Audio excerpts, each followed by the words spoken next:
a big round of applause going up from everyone in the crowd. And now they'll come out and touch gloves, and these will be 3 one-minute round fights between the two unless we have a knockout in one of the bouts. So as we said, they're determining time as well on the skill level and the experience of both boxers just to make sure that everyone stays safe here tonight. So Stone and Villa come out right away, and boy, hammering away is Villa and Stone right from the get-go, and some great combinations from the two. Villa was able to land several nice blows in the process, but yeah, you can tell that these two have had a lot of experience early on as well, just by their movement and their setup. Yeah, you're just seeing, you're seeing the raw ability here, and this is Mr. Josiah Lewis in the blue, correct? Jace Stone and Clayton Villa. Jace Stone, I'm sorry. Oh, correct, yeah, Clayton. And absolutely, Clayton Villa is just letting those blue gloves fly, man. It is. He's throwing a couple of great left hands here in this opening round.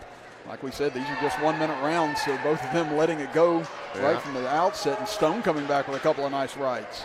Yes, and this Stone's a little bigger but more conservative with his technique here. You got the smaller Clayton just letting those hands go and moving from side to side, staying on his feet, and that's the round.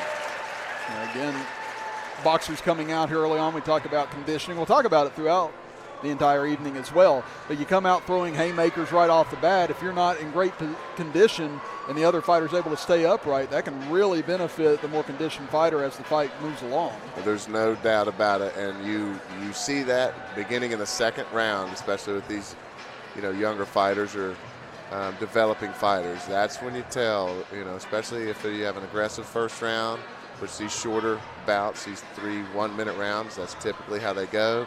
And then when you see the second and third round, they always look different than the first if someone has not prepared, a conditioning aspect. And sparring is conditioning. I mean, if you're sparring a lot, that's a great sign because you're getting, you're practicing what you're preaching, and much more smoother transition when you step into a ring as a competitor when you've been sparring a lot in the gym with your guys and gals. Now we come out for round 2, again 1-minute round. And Villa just kind of waiting on Stone right now. Stone now waiting for him in the middle of the ring. And maybe you can sense a little bit of that fatigue after that first round. That's what I was thinking. Maybe he's tired. There we go.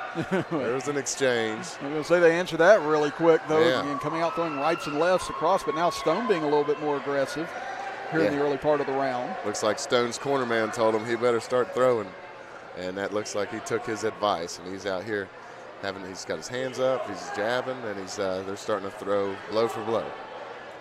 Stone continuing to circle. Villa was able to pounce so quickly with that left hand, though, so you can tell the quickness on his side. He just is able to strike a lot faster. Yeah. Clay's approach is coming in and blistering for 6 to 10 punches, and then he goes back on his circle. While you have Jace Stone, he's hanging out, claiming the center of the ring, saying, I'm going to dig my feet in here and stay still. You come to me, and that's exactly what Clay's doing. That was a good left hand by Villa, too, near the end of that round. And again, another nice round from these two youngsters as we head to round 3. So we saw the first fight between Fox and Lambert go the distance. And we're going to go the distance once again here in our second fight. So again, we have 6 amateur fights to begin the evening, and then we'll have 13 professional fights following that, probably close to about 7 o'clock getting started with the professional fights.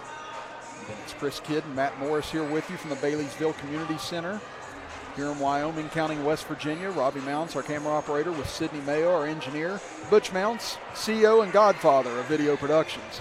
So again, we want to thank him as well for helping us bring you all the action here tonight. In a place we discussed, Matt, I remember playing grade school basketball in this place years and years ago, and it's been a while since I've been back here, but it's like a nice reminiscence coming back to this area. They've done a nice job with the place. Absolutely. You do have, it's a nice space, and it's being filled quite nicely now, too. Understanding these youth matches are going on. We're an hour away from the main fights, and you're packing the stands in a nice facility. We talked about that. It's great to see this place packing up even prior to the professional fights. You can tell this is an area that appreciates their boxing. Stone comes out now trying to find the left hand.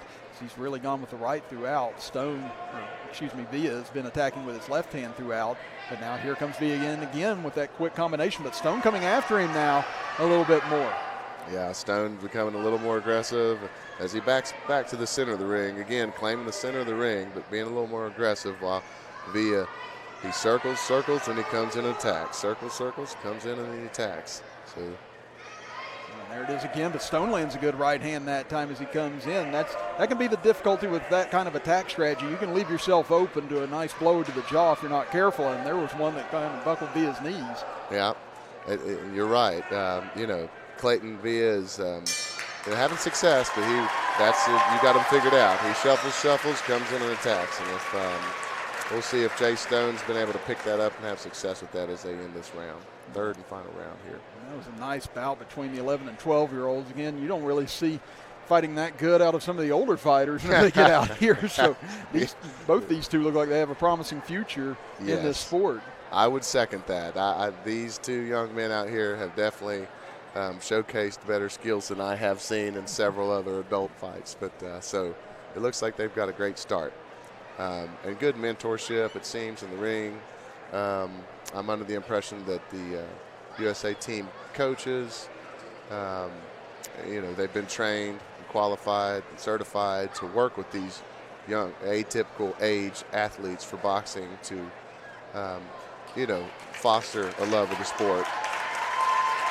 And you see the referee holding up both their hands. Again, we don't have decisions being made in the first 6 fights on either side unless we have a knockout or a clear knockout of one of the other two. And looks like going to take a couple of pictures here as well before they exit the ring, before we begin our third fight, which will be between Trey Pendro and Roy Sacudo. Well, apparently we will have a decision. The decision does go to Clayton Villa. So again, we weren't certain after the first fight whether we were going to have decisions in some of these amateur fights, but Clayton Villa is ruled the winner of this second bout between he and Stone. He was the aggressor the entire time. I guess that ended up paying off for him.